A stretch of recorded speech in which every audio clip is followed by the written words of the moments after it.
Everyone, welcome into Drums by Liz.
How's it going? Hey, we had kind of a tricky one last week, and this is part 2 for everybody. We're gonna now pretend some way, somehow to move some of our hands. Okay, it's a quite complex idea. If you didn't see last week's video, I would tell you to go through that a little bit. I give you some pointers and start preliminarily with you last week. This week we're going to start to move the right hands, okay? I'm going to hold up a piece of paper with some music on it, okay? And it's going to have the ideas there, okay? So I'm sorry that I don't have it proper and where it should be, but at least that's music for you if you'd like to screenshot it and work along with it, okay? So we're basically taking the second idea here and I'm starting to tweak it. I figured let's move the right hand first, okay? Because that's going to be the easiest at first. Most of us are, not lefties. So we'll start there, okay? Now, some of the things that I was doing, mostly in the beginning there, was all the right hand kind of moving, okay? Towards the end, I threw in some left stuff where the left is going to start moving. When we do that, we're going to come up to the ride cymbal and move the left. Okay, so let's decipher what we are doing, okay? So you're over on the hi-hat. It's 1 E and a 2 E and a 3 E and a 4 E and a, okay? And I don't want to waste time like going through a lot of it, but I'll show you the sticking pattern, but then I'm just going to say, hey, if you haven't seen all of it, go back to last week, understand the process here. We're playing a right-hand paradiddle, right, left, right, right. We're tagging with bass notes on the rights, okay? So right, left, right, right, and then we're going to come right into flam accents, left lead.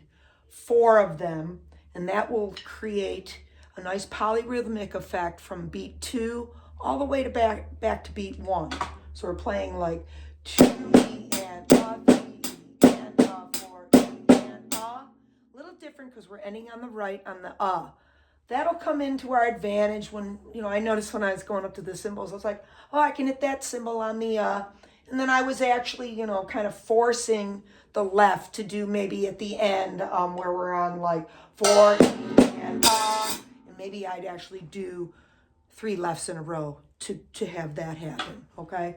But again, kind of use the right in that way, get it comfortable, see where it takes you. Okay, so now I was playing along and then I would come off just on the 4th beat.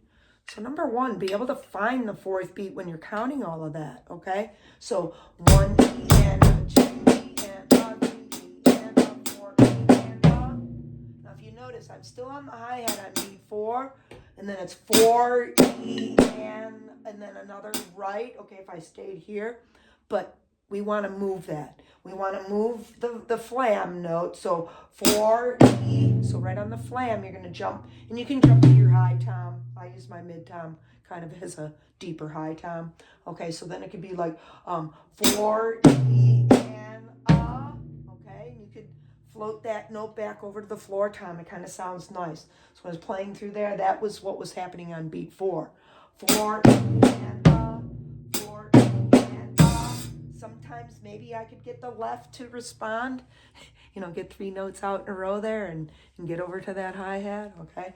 All right, so you be the judge of that, whether you can do that, whether you want that or not, okay? All right, so then we had these notes just finding beat 4, okay? So let's go back, we'll do a little bit of it. 1 and 2 and up, 4 and up, 4 and up. So you're moving on the E of 4. So it's 4 and 4 and kind of thing, okay? So then I started moving a little early in the pattern, okay? We're going to wait till the and of 2 to start moving. And then I was kind of jumping ahead of the flams with the right, okay? So it'll be like and 3, E, and 4, E, and I'll go through that better for you, okay? So then it was like this, 1 and 2 and 4 and here's where I would tend to come back to that hi-hat, because we were just ending kind of, having a note there on the E and to me that kind of resolved the fill-in. We use that floor tom, that deeper tonality, to kind of be like, all right, here we are, we're commanding, we're at the end of it. And then that was a perfect spot for that hi-hat to go, okay? If you can pull all of that off there.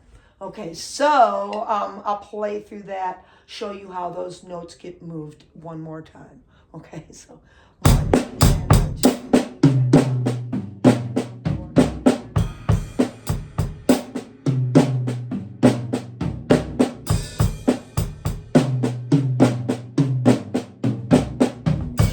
Now that last time I came off early.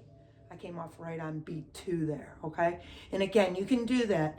Sometimes what I find with this pattern is when we're in the beginning of it, play it as that 1, 2 beat, because it gives us a little bit of a backbeat there. It's kind of like, almost starts like a little groove. And then we kind of go off onto, a fill-in, for the rest of that measure there. Okay, so to me, that's why I keep those notes on snare, and then we start moving some of the other ideas, okay? That I found to sound really good with the pattern. All right, so where are we now? Okay, we know how to move that right. Oh, yeah, and then the cymbal thing, okay? So I was just playing around with it and came up with that, like, really impromptu here. Okay, so 1 and 2.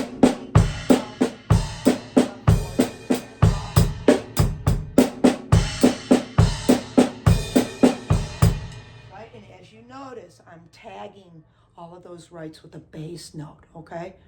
While I was doing that, I was like, well, why not double up? Play that right and then a flam. So it'll be like, and so it'll kind of be like that when we get to our cymbals, because we're going to have that extra note. Okay, so now I'll attempt to get this right for us here, okay? So 1, 2, 3.